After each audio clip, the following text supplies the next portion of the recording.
Tracking, alerting, protecting. This is WKYT This Morning. Welcome in on this Friday. Now at 4:30 or 5:30, a shot was fired during an armed robbery on UK's campus last night, prompting a campus-wide alert. We've got the latest. A data breach at a chain restaurant has affected dozens of locations here in Kentucky. We'll tell you exactly where. And tensions escalate after another fatal police shooting involved in St. Louis. Those stories and breaking news as it happens coming up on WKYT This Morning. Welcome back in at 5:30. Good morning. I'm Rebecca Smith. So glad for you being here on this Friday. A little bit of a rainy start, to say the least, Jim Caldwell. You better believe it. A lot of showers and thunderstorms have been showing up throughout the entire area out there on this Friday morning. And this is just the beginning. We'll have even more later today and some throughout the weekend. Maybe a brief break coming on Saturday afternoon. That should be about it, though, because then we start to step it up a notch again. Let's check and see what's happening around central Kentucky with some of the heavier rainfall. We go up towards Cynthiana there in Harrison County, still packing decent punch there as far as the rain's concerned, with some moderate and heavy rainfall. Back down toward Bourbon County and eventually crossing over into Nicholas County as well. We shift to the south. We're looking at Somerset, back toward Monticello. This area has been pretty active the past couple of days. You had that big round of showers and thunder showers rolling through during the afternoon hours yesterday. Now we start the morning off with a little more lightning right around Lake Cumberland and back toward Russell Springs. And then our final stop on the radar tour, that takes us out into eastern Kentucky toward Jackson, Hazard, out into Hindman as well, with some pockets of heavy rainfall. And we have even more that will likely try to develop as we go through the day today. You can even see a little development out of this area as it starts to move through Tennessee and gets into southern Kentucky. That's going to continue through the day. I'll have a whole lot more on the rain chances coming up for you here in just a few minutes. Well, folks in neighboring Bourbon County still have a lot of cleanup to do from a tornado that touched down there. Most of the damage is around Vine Street in Paris. The city manager there says the tornado destroyed 2 homes and damaged at least 8 others. But people in the neighborhood tell us the community is helping them out. Neighbor helping neighbor over here, honey. It's one big family and everybody just pitches in. Paris High School football players went to that neighborhood to help clear some fallen tree limbs, and Hunt Brothers Pizza workers helped feed the volunteers who repaired homes and cleaned debris. Well, an alert was issued late last night on UK's campus after 2 men robbed 2 people at gunpoint and a shot was fired. WKYT's Whitney Wetzel's live from campus with the very latest updates.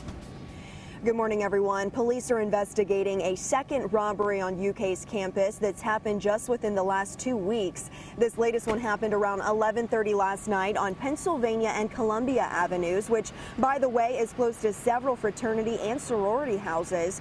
Police say 2 men, both armed with guns, robbed 2 people of some items. We're not exactly sure what they took. The 2 robbers reportedly ran north down Columbia, and that's where they were last seen. Also, at some point after the robbery, we're told at least 1 shot was actually fired, but no one was hurt. Now, we do not have a good description of the thieves right now, just that they were both men under 6 feet tall. UK police are now handling this investigation. Live on UK's campus, Whitney Wetzel, WKYT. We have an update this morning to a case we've been following over the past week. Missing Madison County teen Sierra Reinhardt has been found safe after family members set up a Facebook page, Find Sierra, to spread the word about her disappearance. That page posted early this morning that she had been found. Sierra's family reported her missing last week. Police had said that the 15-year-old had last been seen on I-75 and had maybe gotten into a car with someone. So glad to report this morning that she has been found safe per her family's Facebook page that was set up. A man charged with murder in Fleming County has made his first court appearance. Police arrested 37-year-old Kevin Howard in Lexington Wednesday night.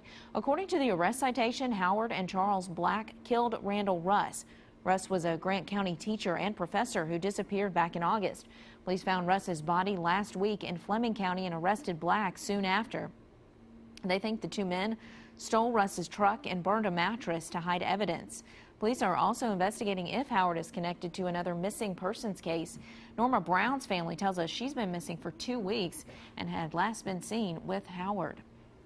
Police arrested a man they say hit a school bus and then drove off. It happened in Whitley County. The sheriff's office there says 21-year-old Preston Rains hit the bus head on with his car and did not stop. 4 elementary school students were on the bus. No one was injured. Police later tracked down Rains, and he's charged with leaving the scene of an accident, possessing a controlled substance, and driving on a revoked license. Well, Dairy Queen has announced that it is the latest retail chain to be hit by online hackers. They say hundreds of locations are affected, and we now know that more than 50 of those locations right here in Kentucky. WKYT's Mark Barber is live in Lexington from one of the affected restaurants. Good morning, Rebecca. Your customer name, card number, and expiration date could be compromised if you swiped your credit card at a Dairy Queen, like the one here behind me on New Circle Road in Lexington this summer. Now, Dairy Queen is saying that about 600,000 credit cards may have been compromised by a data breach at nearly 400 of their restaurants. The Wall Street Journal is reporting that hackers gained access to customers' credit card information back in August using back-off malware. We've learned 52 of the affected restaurants are in Kentucky. The Lexington locations on New Circle Road, Palumbo Drive, and Virginia Avenue made the list. Dairy Queens in Richmond, Georgetown, Winchester, Paris, Versailles, Moorhead, Danville, and Mount Sterling were also hit by online hackers. For a full list of the affected restaurants in Central Kentucky, visit our website, WKYT.com. Live in Lexington, Mark Barber, WKYT. Well, after a couple hours, a standoff at a Lexington home ended peacefully.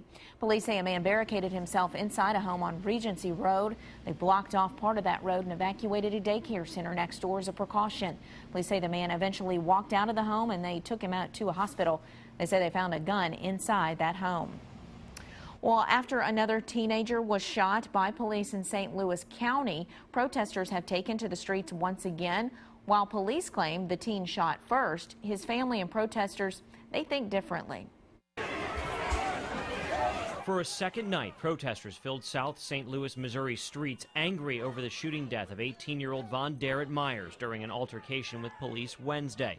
They smashed store windows, damaged police cars, and taunted officers. Police say the situation could have escalated. What I describe as a large knife came flying out of the crowd, actually hit an officer on the shoulder, fortunately not the blade edge. It just shows how the emotions and how quickly this situation can turn. Hours earlier, there was a somber vigil for Myers. The teen was shot and killed by an off-duty St. Louis police officer who was on patrol for a private security company. Police say Myers ran from the 6-year veteran, firing at the officer 3 times before his gun jammed. Myers' family disputes that, calling the incident a case of racial profiling.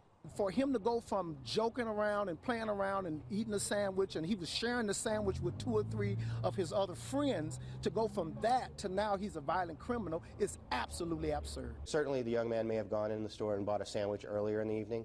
When he ran from police officers, he was armed with a gun and not a sandwich. This week's demonstrations come as tensions remain high, 2 months after the shooting death of Michael Brown during a struggle with a Ferguson, Missouri police officer. Chris Van Cleve, CBS News, New York. Well, Myers was killed almost 2 months to the day after unarmed teenager Michael Brown was shot and killed by a police officer in Ferguson, Missouri. Well, police in Louisville arrested a man they say killed his girlfriend, then set her body on fire. Police charged 46-year-old Antoine Bosley with murder and abuse of a corpse. On Sunday, they say he shot and killed his girlfriend. Then police say he set her body on fire in the backyard of a home.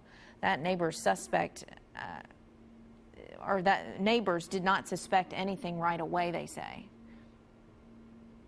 Franklin County Sheriff's deputies arrested 2 men for selling heroin out of a motel.